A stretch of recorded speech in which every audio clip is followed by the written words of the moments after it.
आज हम संगीत पर बात करने वाले हैं। एक ऐसा एहसास जो शायद हम सबको एक दूसरे से जोड़ता है।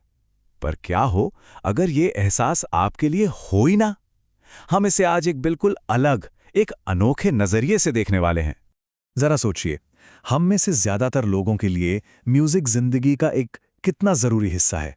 ये हमारे हर दिन में, हर पल में किसी ना किसी तरह हमारे साथ होता है। मतलब ये हमारे रोजमर्रा के कामों का एक साउंड ट्रैक बन गया है ना? यही म्यूजिक हमें हिम्मत देता है। जब हम थक जाते हैं तो यही हमें पुश करता है, आगे बढ़ने का जोश देता है। और कभी-कभी तो बस एक पुरानी धुन और हम सीधे अपनी यादों और जज्बातों से जुड़ जाते हैं। एक गहरा कनेक्शन महसूस होता है।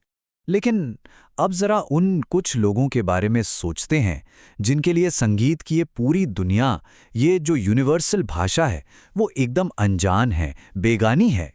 तो चलिए थोड़ा और गहराई में उतरते हैं। ये समझने की कोशिश करते हैं कि जब हम कोई गाना सुनकर इतना खुश होते हैं तो आखिर हमारे दिमाग के अंदर होता क्या है। देखिए, इस पूरी कहानी का हीरो है एक केमिकल, डोपामाइन।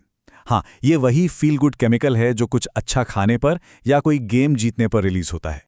और ये बात मजेदार है कि नेचर न्यूरोसाइंस जर्नल की एक स्टडी के मुताबिक अपना पसंदीदा गाना सुनने से डोपामाइन का लेवल 9% तक बढ़ सकता है।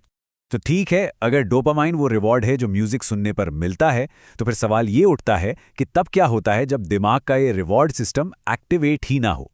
इसी सवाल का जवाब हमें मिला 2014 की एक बहुत ही जरूरी रिसर्च से। इसी रिसर्च ने पहली बार दुनिया को बताया कि इस उदासीनता के पीछे एक बायोलॉजिकल कारण है। साइंटिस्ट्स ने इस कंडीशन को एक नाम दिया, म्यूजिकल एनहेडोनिया। अब यहाँ पे एक बहुत दिलचस्प चीज सामने आती है। एमआरआई स्कैन से ये पता चला कि म्यूजिकल एनहेडोनिया वाले लोगों के दिमाग में जो आवाज़ को प्रोसेस करने वाला हिस्सा है और जो खुशी महसूस कराने वाला रिवॉर्ड सेंटर है, उनके बीच का कनेक्शन काफ़ी कमज़ोर होता है। मतलब बात को ऐसे समझिए कि दिमाग गाना तो बिल्कुल साफ साफ सुन रहा है, लेकिन वो जो अरे वाह मजा आ गया वाला सिग्नल है ना, वो अपनी मंजिल तक पहुंच ही नहीं पा रहा।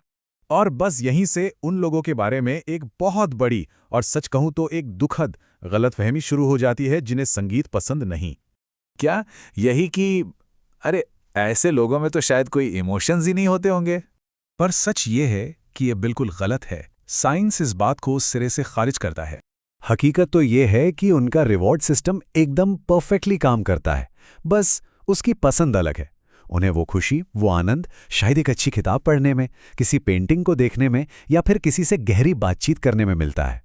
तो अब ये समझते हैं कि दिमाग की ये जो अलग वायरिंग है, वो संगीत से भरी हमारी इस दुनिया में उन लोगों के लिए क्या मुश्किलें पैदा करती है।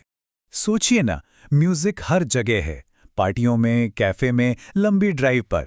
ऐसे में जिन्हें ये पसंद नहीं, उन्हें अक्सर लोगों के सवालों का और कभी-कभी मजाक का भी सामना करना पड़ता है। और यही वो सोशल प्रेशर है, वो अकेलापन है जो तब महसूस होता है जब उन्हें बार बार ये समझाना पड़ता है कि अरे भाई, ये मेरी चॉइस नहीं, मेरे दिमाग की बनावट ही ऐसी है। तो यहाँ सबसे ज़रूरी बात ये समझनी है कि ये कोई पर्सनैलिटी का दोष नहीं है, ये एक न्यूरोलॉजिकल सच्चाई है, दिमाग की एक हकीकत। और ये समझ हमें एक बहुत बड़े सवाल पर लाकर खड़ा कर देती है कि इस शोर भरी दुनिया में हम उस खामोशी के लिए जगह कैसे बना सकते हैं और उन सभी अलग अलग तरीकों को कैसे अपना सकते हैं जिनसे लोग अपनी दुनिया में खुशी और जुड़ाव महसूस करते हैं।